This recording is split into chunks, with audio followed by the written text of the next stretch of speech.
మహమ్మద్ అలీ జిన్నా సిద్ధాంతం పాకిస్తాన్ జాతిపిత ద్విజాతి సిద్ధాంతం. ఆసిఫ్ మునీర్ది కూడా పాకిస్తాన్ ఆర్మీ చీఫ్ది కూడా అదే సిద్ధాంతం.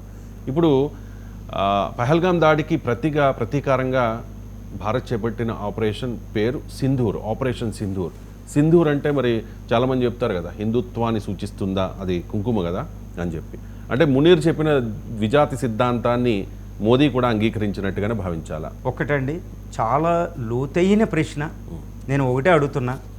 మహాభారత యుద్ధంలో దుశ్శాసనుణ్ణి చంపిన తర్వాత ద్రౌపది వచ్చి వాడు రొక్కలు భీముడు చీల్స్తే రక్తాన్ని తీసుకుని తన తలక దాచుకుంటుంది. 12 సంవత్సరాల అనంతర పగ.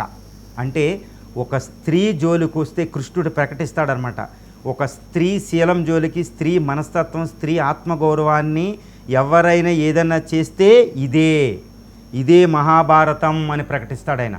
ఇప్పుడు పాకిస్తాన్ ఏం చేసిందంటే భారతీయ స్త్రీల కాడికి వచ్చింది. నేను మహాభారత యుద్ధంగానే దుశ్శాసనులు లాంటి వాళ్ళకి సకల శాస్తి జరగాలి. కానీ ఈ ఆపరేషన్ మనం పెట్టిన పేరు సింధూర్ సరిగ్గా సరిపోతుందని నేను దాన్ని సమర్థిస్తాను. సింధూర్లు తీశారు, మన బొట్టులు తీశారు వాళ్ళు. మన పిల్లలు మన స్త్రీల ముందు మొగుళ్ళని చంపేశారు కాబట్టి ఆ పేరు సరిపోతుంది. కానీ భారతదేశంలో చాలా సున్నితమైన విషయం ఒకటి ఉంది, అదే సెక్యులరిజం. వాడు అసిం మునీర్ ఏం చేశారంటే దాన్ని జాగ్రత్తగా వక్ఫ్ బోర్డు సవరణ, మైనారిటీలో భయాలు ఉన్నాయి, ఇవి జరిగేటప్పుడు వాడు చాలా జాగ్రత్తగా ఉపయోగించాడు. వాడి లక్షణం ఏంటంటే భారతదేశాన్ని కూడా సెక్యులరిజం పోగొట్టి, సెక్యులరిజాన్ని బద్దలు కొట్టి, రాజ్యాంగ వ్యవస్థను బద్దలు కొట్టి మత కలహాలు రావాలని చేశాడు. భారతదేశం విడిపోవాలని చేశాడు. ఇక్కడ మనం చాలా జాగ్రత్తగా వ్యవహరించాలి. ఇప్పుడు ఆపరేషన్ సింధూర్ అనే పేరు హిందుత్వాన్ని సూచిస్తుందని కొంతమంది నమ్ముతారు. కాబట్టి నేను సమర్థిస్తాను సింధూర్ అనే పేరుని.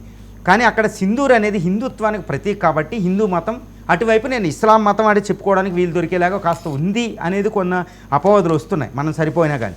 కాబట్టి ఇది భారతదేశం మోడీ గారు జాగ్రత్తగా ఏం చేశారంటే, Rahul Gandhi all party meeting 14 పార్టీలు 16 పార్టీలు వచ్చినాయి. ఓవైసీ గారిని తీసుకెళ్లారు. ఓకే, ముస్లిం పార్టీ ఎంఐఎం అండి.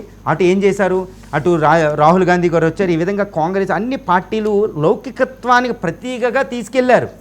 గుర్తుపెట్టుకోండి రాజ్యాంగ వ్యవస్థని మోడీ గారు. సో ద్విజాతి సిద్ధాంతం మునీర్ తీసిన దాన్ని ఓడించడానికి జాగ్రత్తగా పావులు గదిపారు. సింధూర్ అనేది హిందుత్వానికి ప్రతీకైనా సరిపోతుంది, శ్రీకృష్ణుడు అనేది చెప్పినట్టు. సో ఈ విధంగా హిందుత్వం అనే ప్రాతిపదిక లేకపోయినా అటే పోడికి అవకాశం ఉండకూడదు అనే దృక్పథంలో అన్ని పార్టీలు ఏకమై ముందుకెళ్ళాయి.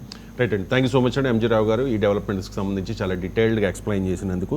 ప్రస్తుతానికైతే కాల్పుల విరమణ ఒప్పందం అమల్లో ఉంది, కానీ పాకిస్తాన్ నుంచి కవింపు చర్యలు అయితే ఉన్నాయి. రేపు చాలా కీలకమైన సమావేశం భారత్ పాకిస్తాన్ల మధ్య జరగబోతోంది. చూద్దాం మరి ఏం జరుగుతుంది అనేది. ఇది స్పెషల్ డిబేట్. మరో అంశంతో మళ్ళీ కలుద్దాం. చూస్తున్నాం 9 to 9.